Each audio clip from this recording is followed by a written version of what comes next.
You're listening to Who Were the Comedian Harmonists, the true story behind Broadway's harmony. I'm your host, Ruthie Fierberg.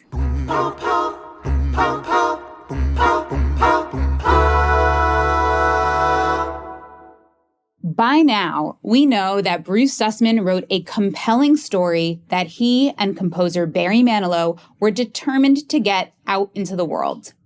They persisted for 30 years so that harmony could make it to Broadway.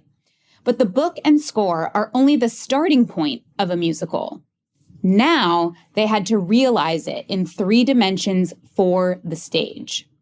Director-choreographer Warren Carlyle led the charge to do just that.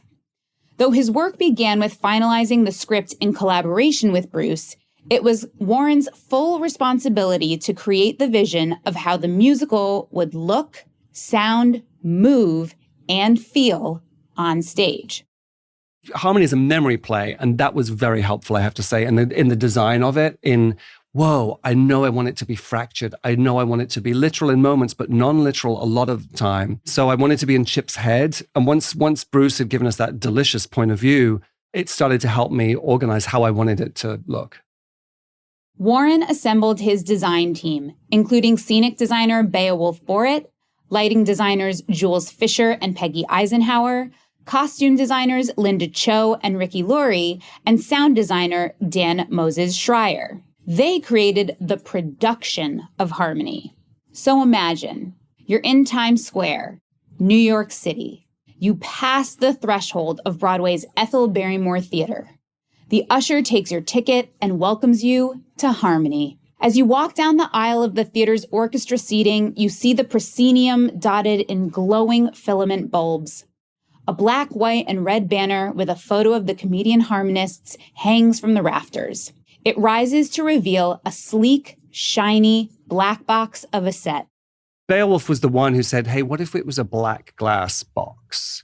And as soon as I started to imagine that, it seemed like the right thing, honestly, because it's a memory play. So I'm not going to see fully formed images of things. I'm going to see fractured images. I'm going to see pieces of things. I'm going to see images reflected. I'm going to have light bouncing all over the place. It's going to be slightly strange to look at. I also wanted it to feel contemporary in a way. I wanted it to feel slick and smart. And I wanted to be a 14-year-old ticket buyer and be okay bringing my friends to come see Harmony too. If I did it in a literal setting, it would look old.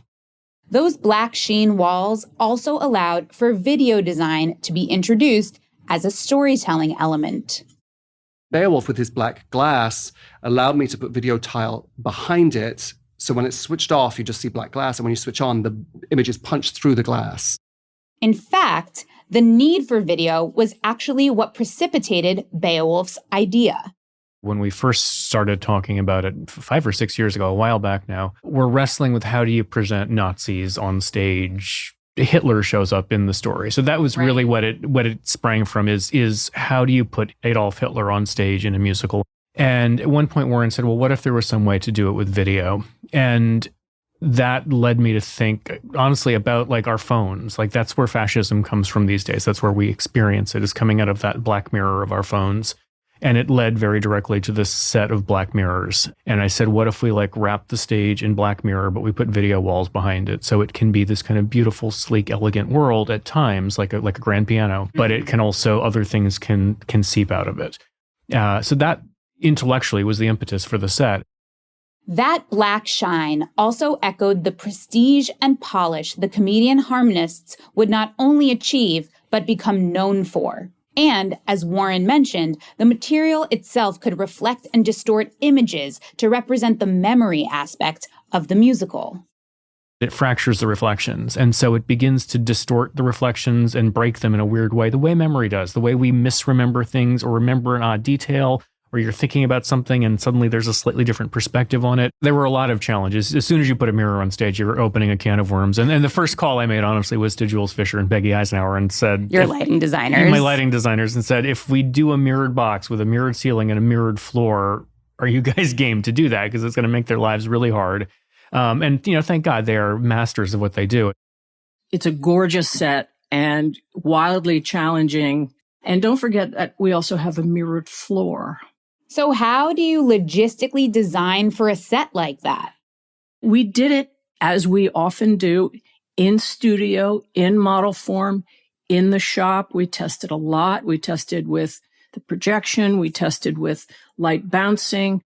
In a way, you could think of it as a kind of a form of working in the round. But on a film set, if you have a composition and the camera's going to move around during the scene, you have to be lit all the way around. And so in a sense, that's what we were doing. And the other part, I think, is a big endeavor of ours. It's not glamorous and it's not necessarily a fun part of it, but how black can we keep the black? Because that contrast makes a really sharp contrast. Contrast is inherently exciting to the human eye, and it helps audiences lean in and feel more connected to the actors on stage. But it's also up to Beowulf's scenic design to help audiences feel that closeness, no matter how near or far their seat is from the stage.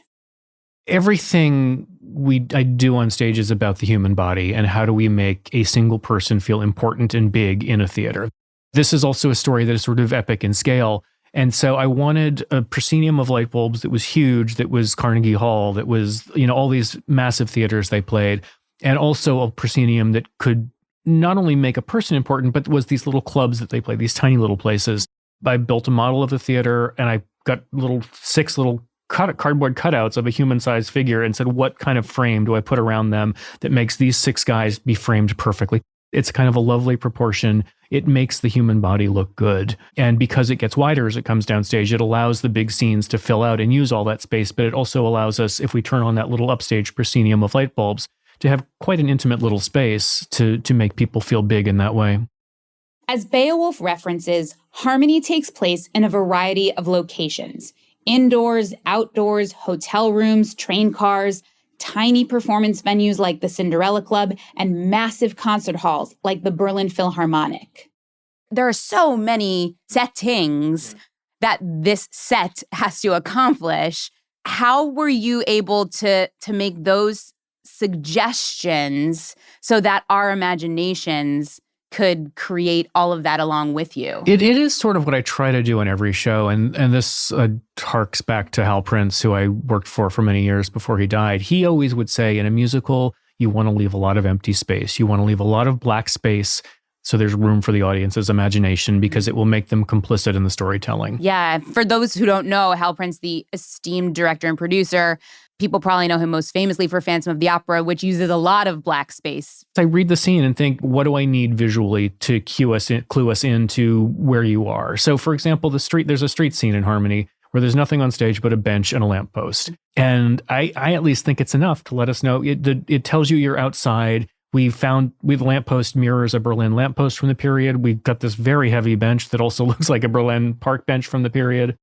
The time period is a crucial element of Harmony, since the events are so specific to Berlin from 1927 to 1935. Though Beowulf provided some clues through small set pieces, the main set was this blank, reflective black box. So the communication of time and place sat largely on the shoulders of costume designers Linda Cho and Ricky Lurie.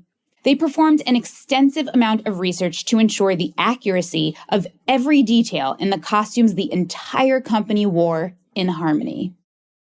Menswear hasn't changed radically in 150 years, basically. So the vocabulary for menswear is the size of the lapel, the size of the shoulder, the cut of the pant, the width of the pants. So we have to pay really close attention to those things. Sure, a tuxedo, a penguin suit kind of looks the same, but for us, having just the right shoulder, just the right width of lapel makes all the difference. We really had to pay attention to those details. One of the big things that Bruce, Sussman, and Warren really wanted us to hone in on was making sure that all the uniforms were correct and all of the tails were correct, that the boys' costumes that they were going to wear for concert wear was as accurate as possible. So we did an extensive amount of research on any photos that we could find of them for their concert wear, but also all of the uniforms that are in the show for all of the political rallies and also all of the Nazi uniforms, and making sure that every single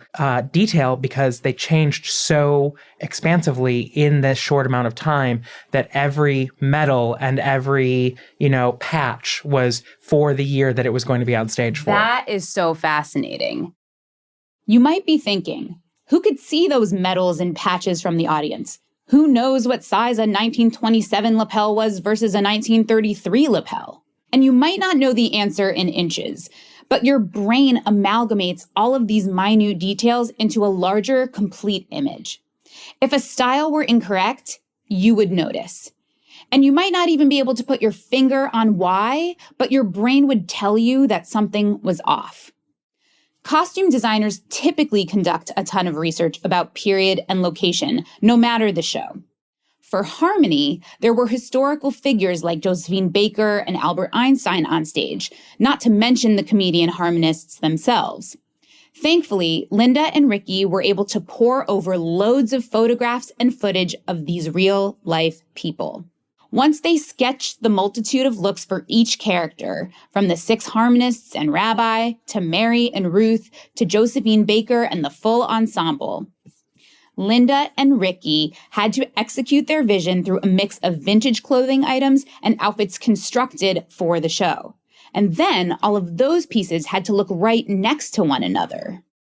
The other challenge that we have is, sure, we've mixed in real vintage and purchased things and made things, but they all have to live together on stage. So to find that balance, and also to make it clear to a modern audience, like what speaks to youth, like what looks like is a youthful young man, what might have been something that a young 20-year-old might have worn in the 30s. May not read to us in contemporary days. So it's always this balance of what was historically correct, because we're not doing a museum piece. This is a living, breathing thing. Though, fun fact, the women's purses used in Harmony all came from Linda's mother. In crafting the full look of Harmony, Linda and Ricky considered style, fit, fabric texture, and color for every single piece of clothing.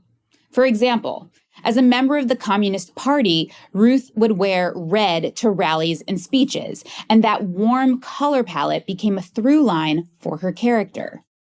We tried to have a consistent color palette for the ladies so that we follow them through time. And it doesn't take any brain space to say, okay, I know who that is as soon as they walk in. So that for me is a little trick that that we employ. There are many tricks of the trade that Linda and Ricky used to create story through wardrobe. Dare they lift our hearts as we lift our eyes?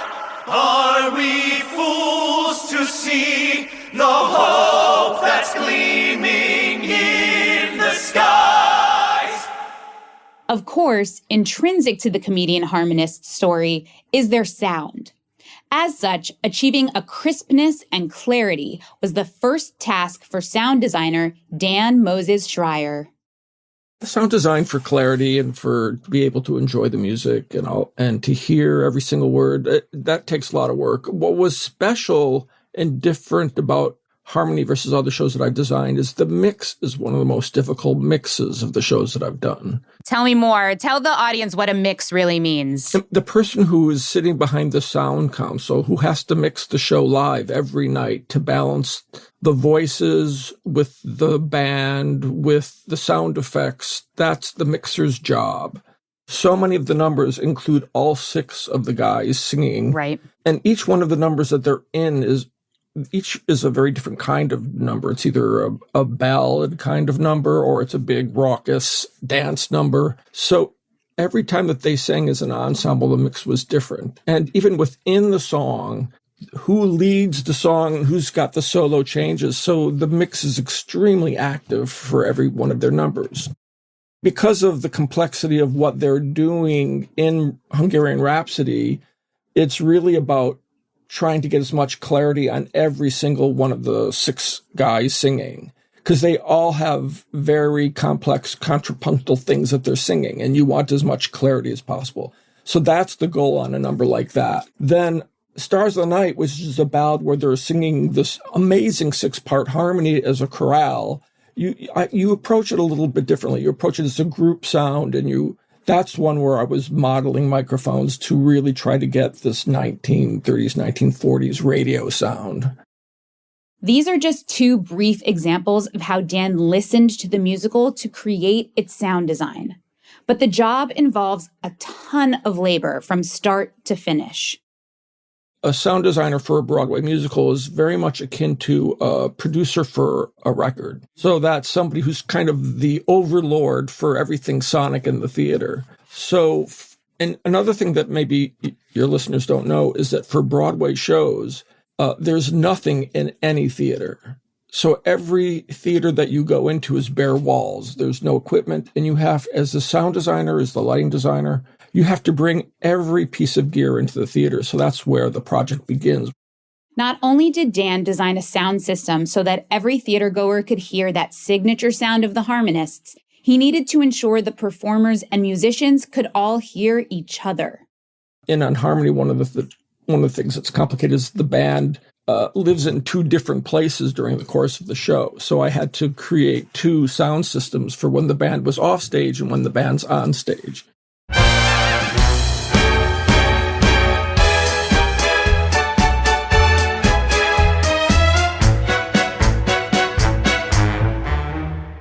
If the scenic and costume design of Harmony grounded the story in time and place, and sometimes outside of time and place in memory, and the sound design creates clarity of story, then the lighting design must not only meld with those elements, it must augment all of them.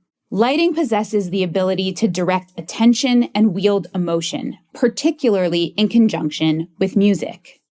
In terms of music, there are so many different styles in this show, but aside from style, there is just sound and how light can amplify the emotionality of sound. How are you and Jules doing that? This is pretty much all we do, in a way, because visually, conceptually, we think we're painting pictures that are dramatically right for each moment. But how the light moves is completely musical. And my background, even before lighting, is a strict musical background. And we feel like we are orchestrating the lighting. And so we listen for each shift. Is if there's even just a key change, which happens over a couple of seconds, how does that, as you say, amplify or shift? Or how does light fall away? When some orchestration falls away and it goes down to, let's say, just piano, how do we fall away with that? Now, sometimes you want to do something in counterpoint. So you want to do something that is like the unobvious move. But a lot of what we're doing is we feel that light and music are helping each other in these moments. We let the light flow and articulate, and even the percussiveness of it, which is fun, like just going like a drum set in a way.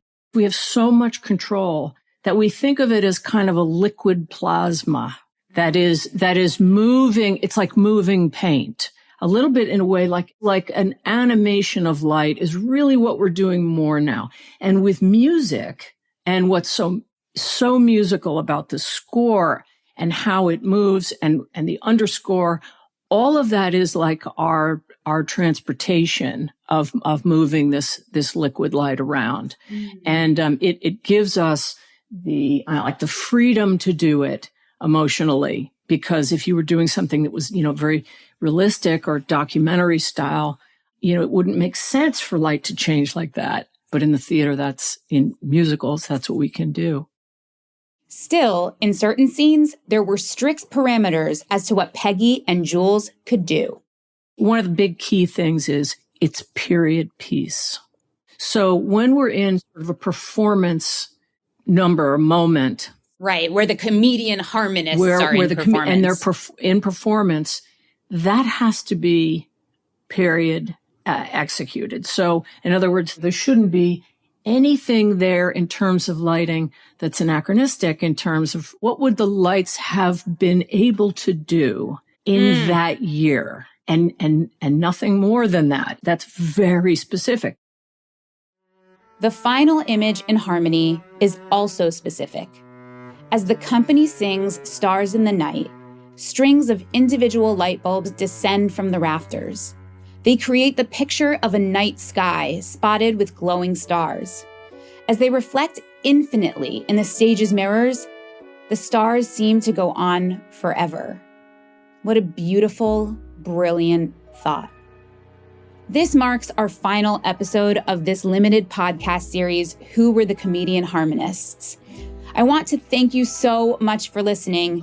It has been an absolute privilege to dig into the history of this spectacular group, its individual members, and the process of telling their story through harmony. I hope that this podcast has inspired you to learn more about the Comedian Harmonists and to look in other crevices of life for lost stories like this one. Lord knows the harmonists are not the only ones who had been nearly forgotten. Thank you to our resident historian, Jan Grubler, for his generosity and unparalleled knowledge of the Comedian Harmonists. Thank you to Mark Alexander, Deborah Tint, and Baron Hamill, who shared such personal family history with all of us. Remember to ask your relatives and loved ones all the questions you can. Thank you to the cast and creative team of Harmony, especially Bruce Sussman, for your time, stories, and work on this musical. Thank you to producer Ken Davenport for asking me to create and host this podcast. It has been a deeply rewarding experience. To keep tabs on what comes next for Harmony, stay tuned to the show's social channels at Harmony, a New Musical. To keep up with news and interviews tied to every show on Broadway, visit BroadwayNews.com and sign up for our free newsletter, Broadway Briefing, at BroadwayBriefing.com.